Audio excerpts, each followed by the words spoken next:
Dostali sme sa do pozície, ktorá nie je zavidenia hodná a my sme ešte v opozícii na to upozorňovali, ale vtedajšia koalícia, ktoré v závere bola aj Progresívne Slovensko, nás ubezpečovalo, že spojenci nám budú chrániť naše nebo. Viete, že nám boli sľúbené 4 patrioty, potom nám prišla ešte jedna mamba. Všetky tieto patrioty sú už preč, ostala nám v podstate len táto jedna mamba. A každý si dnes predovšetkým sa snaží riešiť svoje problémy. Preto sme intenzívne otvorili diskusiu s talianskou stranou, že by sme ešte predĺžili prítomnosť tohoto jediného protivzdušného systému aspoň o rok, aby sme mohli chrániť predovšetkým strategické ciele. To sú naše jadrové elektrárne. Čiže nebude to jednoduchá vec, ale viem, že na úrovni ministra obrany, rovnako aj z mojej strany boli už urobené aktivity na to, aby sme to predĺžili. Ale nebude to jednoduché a musím zároveň aj povedať, že keď zoberieme do úvahy aj odovzdanie MiG-29, sme dnes v pozícii, kde sme úplne nahý a sme odkázaní na spojencov. A toto je vec, ktorá je pre nás obrovskou výzvou, ale ešte raz spôsobili to predchádzajúce vlády. Máme my také vzťahy, že by nám možno niekto iný vedel zapožičať nejaký takýto systém? Je to hre? Teraz som práve hovoril o tej mambe talianskej. Hovoril som s mojím kolegom Antoniom Tajánim, kde som mu žiadal, keby to bolo možné z ich strany, aby sa predĺžil aspoň o rok prítomnosť tejto protivzdušnej ochrany.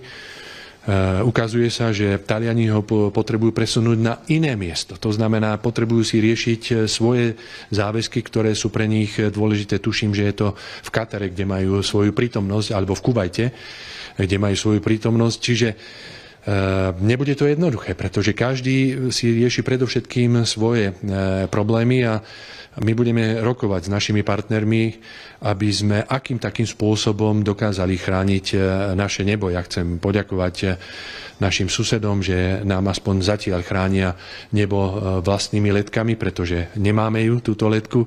A kým budeme mať F-16 dodané, čo sa predĺžilo, tak sme odkázaní na túto ochranu. Čiže strátili sme absolútne suverenitu nad vlastným nebom vinou ostatných vlád. Opozícia hovorí aj v súvislosti s tými udalosťami, ktoré sa stali v posledných dňoch. To znamená, česká strana zrušila vlády, bol nejaký telemost vo Francúzsku, ktorého sme sa nezúčastnili, že sa Slovensko dostáva nejakým spôsobom do izolácie. Vy ako minister zahraničných vecí, ako na to reagujete? To je zbožné prianie predovšetkým Progresívneho Slovenska a ostatných, lebo ak ste si všimli, s kým sa stretol pán Fiala hneď na druhý deň, ako to vyhlásili, no s pánom Šimečkom. Čiže je evidentné, že je to politická vec, ktorá má slúžiť predovšetkým v prezidentských voľbách. Naše vzťahy s Českou republikou sú dobré a my ich budeme chrániť, pretože sú jedinečné.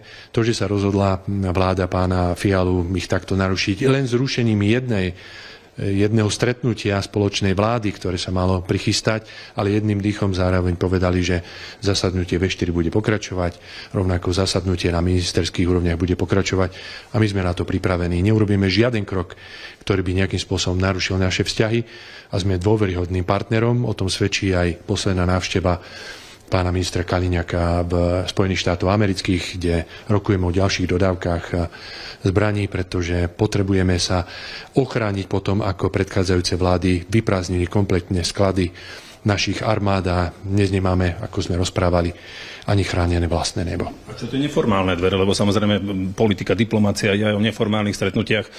Máte pocit, že by sa nám nejakým spôsobom zatvárali, alebo všetko funguje tak, ako fungovalo doteraz? Ja si vôbec nemyslím, že by sa niečo zatváralo. Diplomácia je práve o tom, aby sme sa stretávali aj s tými, s ktorými nemáme rovnaký názor.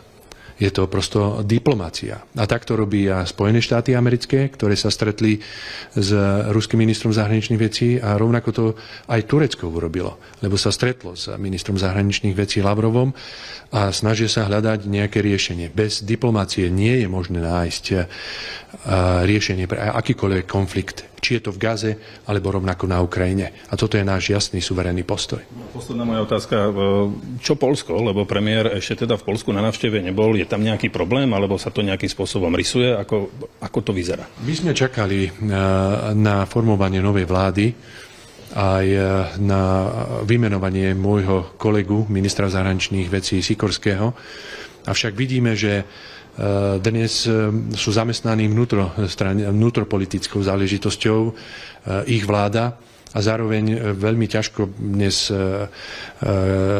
môžem aj komunikovať vec, kde hľadajú nejaké riešenie, keďže oni sami ústami pána premiéra Tuska odmietli prítomnosť akýchkoľvek vojsk napríklad poľskej strany na Ukrajine. Avšak tuším, že včera pán minister Sikorský nevylúčil túto možnosť, že je to možné. Čiže ja to vnímam, že je to rovnako ťažká téma pre nich. My máme jasný postoj. Všetky členské krajiny NATO by mali veľmi dobre zvážiť, či vyšľú akéhokoľvek vojaka pri akejkoľvek činnosti, či už to bude tréning alebo servis, pretože to v konečnom dôsledku môže ohroziť všetky krajiny, ktoré sú členské Severoatlantickej aliancii. A preto naše postoje sú úplne jasné a nabádame všetkých, aby sme radšej tlačili na mierové riešenia, pretože toto, čo sa navrhuje, nebude viesť k trvalému mieru, iba ďalšiemu zabíjaniu zbytočnému. Máte záujem o to, aby sa premiér s Donaldom Tuskom v Poľsku stretol? Robí sa na tom?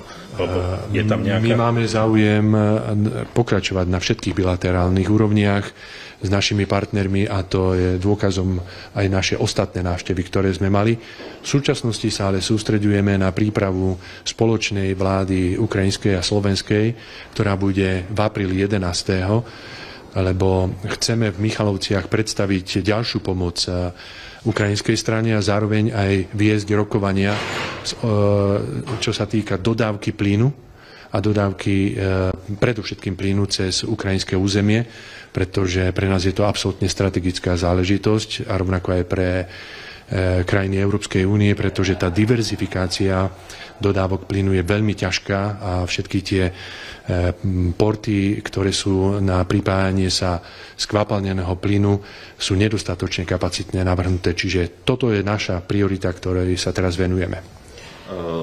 Z toho stretnutia s pánom Lavrovom teda sú známe, opravte ma, ak sa mýlim, informácie, teda, že išlo o iniciatívu ruskej strany to stretnutie, ktorá to vlastne aj pre vás zverejnila. A čo by ste vlastne povedali pánovi Lavrovi na tom stretnutí?